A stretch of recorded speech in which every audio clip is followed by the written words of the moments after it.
with this series, I wonder how comfortable they're going to be with Cat on an island against Tyrese Halliburton in particular. And then perhaps even more fascinating, the notion of Jalen Brunson switched onto Miles Turner. They're, needless to say, going to try to make sure that it is not Jalen Brunson and Karl-Anthony Towns with 12 seconds left on the clock matched up against Miles Turner and Tyrese Halliburton. But the Pacers are so creative with their offense, and they're so good, and they move so much, and they pass the ball so much.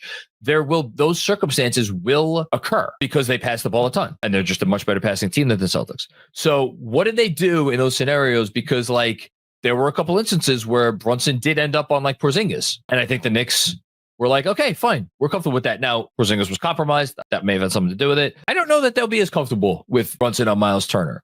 So that's a big part of it. And then the other side of this coin is all right, well, if you are compromising your defense to not switch everything, and again, you say switch everything, it sounds so easy. There are ways to punish it, a switch everything defense, as we saw against Boston. What does that look like? What are the compromises the Knicks are making, and how are they handling that? And the last thing I'll say on this is it was very clear in round one that part of the equation was if Cade wants to pull up from three, we're going to let Cade pull up from three. And he was, whatever he was, 4 for 26 on pull-ups in that series. Tyrese Halliburton's a good pull-up three-point shooter. He's 15 of 50 in the playoffs so far. 30%. That's not great. I wonder how much they will be willing to live with that, and how much that factors into the sorts of defenses they throw the Pacers.